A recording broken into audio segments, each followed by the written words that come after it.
Hello, I'm Dr. Roger Steinert, Director of the Gavin Herbert Eye Institute and Professor and Chair of Ophthalmology at the University of California, Irvine. Welcome to Medscape Ophthalmology Insights, coming from the American Academy of Ophthalmology meeting in Chicago. Joining me today are Dr. Burkhard Dick and Dr. Bill Trattler. Dr. Dick is Professor and Chair at the Center for Vision Science, Ruhr University Eye Hospital in Bochum, Germany. And Dr. Trattler is Director of Cornea at the Center of Excellence in Eye Care in Miami, Florida. We'll be discussing the latest developments in femtosecond lasers for refractive cataract surgery. And we'd like to begin, I think, by exploring just the general concepts of how this is playing out in your practice. Now, Dr. Dick, you've done about 1,000 cases at this point, which is one of the largest experiences in the world. Bill and I, being citizens of the United States, are disadvantaged that way, so we're a little further behind you. But each of us has our own perspectives, both from international as well as local use. But maybe we could start with you and just how, since you've done so many cases, how is this fitting into your previous practice pattern? How have you altered things, and what is special about this to have done so many cases? Well, we started in mid of December very conservatively because I wasn't really sure if there are surprises or something like that. And from then on, interestingly, the interest started to be increasing tremendously. Germans trust in technology, of course. This may be one reason. The other reason was that the results were very, very good. And we have a preoperative counselor who explains the different options, premium IOLs, and as well as the laser.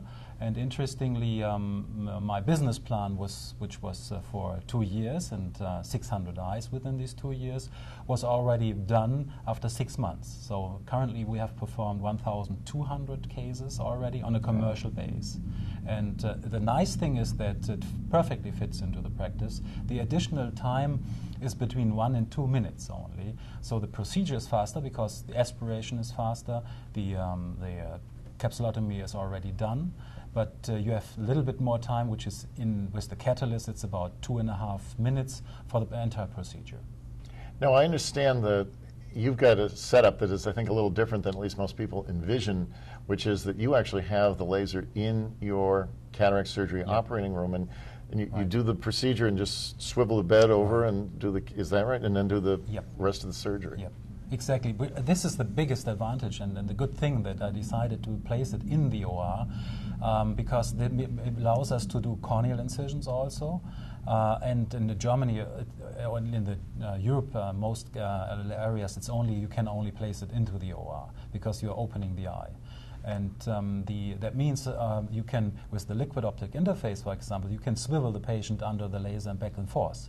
That means you can even dilate the pupil first, then go under the laser, and other things. And this is a big advantage. I would strongly suggest that the patient is not moved to another place, because if the patient is moved to another OR or something like that, you are losing time. And currently, there is a certain percentage of patients where the pupil goes down. It's rare, but it may come down, and that's something you don't want in a premium IOL for a toric, for a lens, for example, that the pupil comes down. This is not the case if the patient is just directly operated and intraocular at the same place. Well, Bill, what's your workflow going to be? We're going to copy exactly what you're doing, Dr. Dick. I think it makes so much sense. We're going to be putting the femtosecond laser in our operating room, and exactly the same thing. We're going to do the laser and then swivel them over and do the cataract surgery immediately. I think it makes a lot of sense. We're in we have a 5-room ASC in Miami, Florida. We actually don't have a separate room to put a femtosecond laser, so it makes the most sense for it to do it in the same operating room. And we're in the process of completing construction of a whole new eye institute, so of course I had great foresight and constructed a room next to the 2 ORs, especially for the laser. And now you're making me think I wasted some space.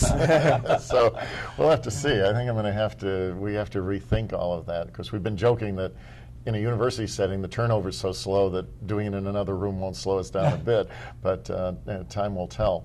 So now It doesn't slow down your procedure. I mean, I'm jumping in between ORs. Yeah. So that means per year I do about 3,500 cataracts and about 1,000 vitrectomies. And having said this, that means you have to jump. And jump to next place and next place. And it doesn't turn you down at all. And this has been shown to hundreds of visitors already. Yeah. Has your staff been able to keep track, though, of which patients you want in the laser room and which cases you're going to do without the laser and not get confused and have the person in the wrong place? Well, this is very easy. We have an OR schedule, of course, where there is who's going to operate at femto, but you can do anybody with femto laser treatment. And within these 1,200 cases, there were 2 where we weren't able to treat, and those were with severe ankylosis, who were not able to fit on the table. Can I ask a question? Yeah. I'm just curious, with your high volume, do you envision someday you'll have a femto in both OR rooms? That's something next that will be. I'm thinking about buying a second laser, right? It makes sense. I mean, because as the volume keeps going up. Yeah, definitely. The second eye procedures all will choose for femto. Absolutely. Yeah. So you did mention about patients perceiving at least better results. Yep. Can you expand on that? Because that's always been an issue. Is, you know, there's always the joke that lasers are solutions looking for problems. So how is this making things better?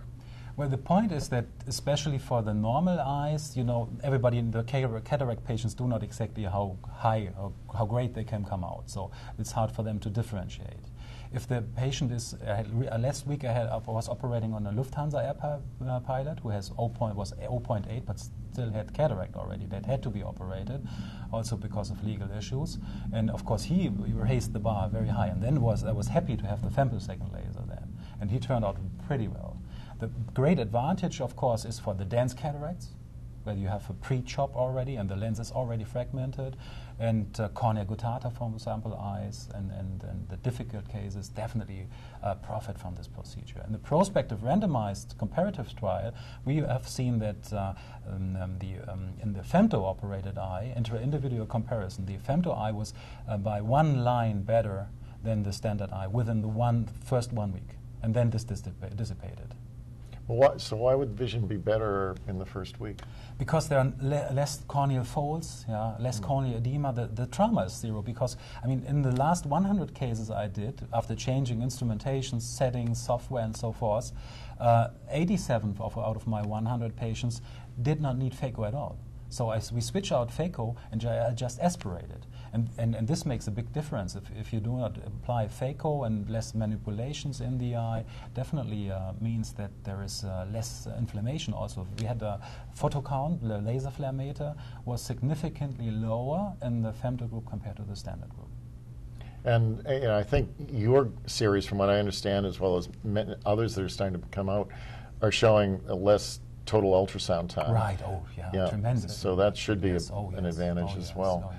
Have you had a chance to look at endothelial cell counts? It's too early. Currently we have the 3 months data out, which this study is powered for best corrected visual acuity. We have a second trial, prospective randomized, but we have not the 3 months data yet. Yeah. Too early to conclude on that point. But I can tell you this. I recently had a patient with the cornea guttata. Left eye was already operated outside. Corneal decompensation, graft on it, irregular astigmatism, visual acuity 0.3p. And the other eye, she feared that she would undergo the same history, so to say. But I operated on her with the femto treatment, and I didn't need phaco at all, and the cornea was crystal clear. Yeah. And the referring doctor said to me, don't do femto treatment on my patients. But from my heart, I wasn't able to do it, so I decided to do a femto case, and she turned out extremely well. And this doctor sends me now his patients, which are already primed for femto. So you didn't lose him as a referral? No, not at all. Just the opposite. Exactly. Yeah, you turned that around. Right. I did have a question also. With femto being the way it is, are you able to use a less expensive viscoelastic? I mean, before with doing regular phaco, there's a lot of energy, and you want to have viscoelastic that protected the endothelium. Now it seems to be less of an issue. So I was wondering if you change your viscoelastic or thought about changing it. I think we will get rid of the OVD. Yeah, with the femto procedure, I see no need for OVD any longer. That's something we also are doing, running a prospective trial currently, comparing standard versus femto. One eye with OVD, with the phaco standard case, and the femto without, because for the capsulotomy you don't need OVD. For irrigation aspiration only, you definitely do not need OVD, and that means only for lens implantation. But lens implantation can be done if you have a one-handed preloaded IOL. With the irrigation through the side port, you don't need OVD also. Yeah. And that means no IOP increase and other issues. That does make a lot of sense. Yeah. Absolutely. So, Bill, I mean, how do you see this ultimately impacting? You know, not where we are today, but is this going to take us to places where we aren't? Absolutely. I think a variety of reasons. First of all, the outcomes. You're absolutely right. When I look at my patients post-operative day one, you know, I have some patients that are seeing 20, 20, 20, 25, and they're so happy. Then you have some patients that were a little more difficult to phaco, and they have corneal edema, and they're seeing 20, 50, 20, 60, and they're a little bit less excited about post-op day one. I have to reassure them a lot that they will get better. And so if I could get consistently 2020, 2025 on post-op day one with femtocataract, I think it'll make a big impact for my patients. They have such high expectations going in, and the quicker I can get them to see, the better. So I do think that the long term, we're going to see this totally taking over cataract surgery. I don't think there's any question. I mean, cost-wise, you know, right now as a refractive surgeon, we have an intralace. You know, we have a femtosecond laser for making a flap and a excimer laser, and the total number of procedures in the United States is about 800,000 a year. And now we're talking about cataract surgery where there's 3.4 million a year just in the U.S. alone. Mm-hmm. So numbers-wise, and even though there's a cost for the femto, I think the volume is going to just make it so that it's not very expensive per case. So I think cost will be less of an issue going forward. What about, is it going to have an impact on intraocular lenses and where we go with them? Yes, definitely. It will totally change anything we have thought about. New things will come up, I'm sure. That means maybe clipping or moving the lens into the anterior capsule, the capsulotomy, or the posterior capsulotomy. What I recognized is that we can do a posterior capsulotomy also with the laser reliably, with keeping the vitreous intact. And so it will definitely have a big impact on the localization with adequate biomorphing, like detection, biomorphological detection. We will be able to exactly place it on the line of sight, which will definitely have also on the functionality of premium IOLs, like toric multifocal IOLs, that they are placed properly better than we were able to before. I find it hard to believe that this won't, in the end, turn into one of those disruptive technologies that it's very hard to imagine, you know, sitting here today any more than anyone really foresaw that the first desktop computers would take us to where we are today, or cell phones when they were bag phones, and now we are all going around with smartphones that are mini computers. Yeah. So it's hard to believe this isn't going to ultimately take us to the land that we want to get to, which is the land of truly accommodating intraocular lenses and facilitate that. I'm convinced about that. Yeah. Definitely, right. yes.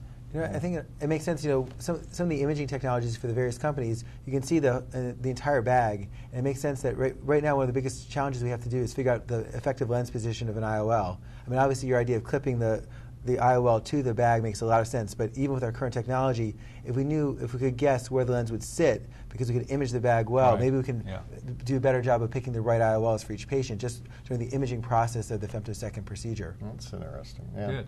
Yeah. One last thing before we wrap up, which is astigmatism. One of the things a laser can do that we can't do any other way is intrastromal astigmatic keratotomy. And I'm hearing a number of surgeons feeling the same way, which is that the very low-powered toric lenses aren't delivering the same kind of reliable correction that we're getting from the higher ones, and that maybe this is going to be a particular niche to do intrastromal AKs, or the other version, I think Eric Donenfeld was the first one to talk about it, but doing them, even if they penetrate, not necessarily opening them completely and being able to titrate it post-op by breaking down the little tissue bridges at the slit lamp post-op. Any thoughts on that or experience with that? Sure. I'll go. I've been using the AMO IFS laser, the intralace, and doing the intrastromal AKs, and it's actually worked very nicely. You know, I've been treating patients between 1 and 2 doctors of astigmatism, and the pre and post-op topographies are very nice. And so these are patients that are scheduled for cataract surgery. I decided to do the treatments, the AKs, prior to cataract surgery to first reduce the astigmatism so I can understand how it worked. And my initial results have been very positive, so I'm excited to do more. Yeah. So I would say well, the intrastromal is not capable to treat to that high extent, of course. But in my hands, it's about 0.75, something around that, surgically induced change, so to say. But with these high precision, high resolution OCT, you are able to really have a perfect cut in all regards. And we fortunately had the chance in a human eye to check if this is really true, how exactly we are doing this. And this human eye was suffering from a malignant tumor. The patient wanted the eye out, so we had the chance to laser first on a vivid human eye and then do histopathology on it. And we were really deeply impressed. It was exactly the 200 microns left from the endothelium, 30 degree exactly, cut. And then it cut exactly through the Bowman as it was expected and we wanted it to, and the epithelium was kept intact. So this is a really impressive technology, and I'm sure this will definitely improve our outcomes. Excellent. I'd like to thank Dr. William Trattler and Dr. Burkhard Dick for taking time out from their very busy Academy of Ophthalmology meeting to come and share your insights and thoughts and experience. And I'd like to thank the audience for joining us. I'm Dr. Roger Steinert for Medscape Ophthalmology.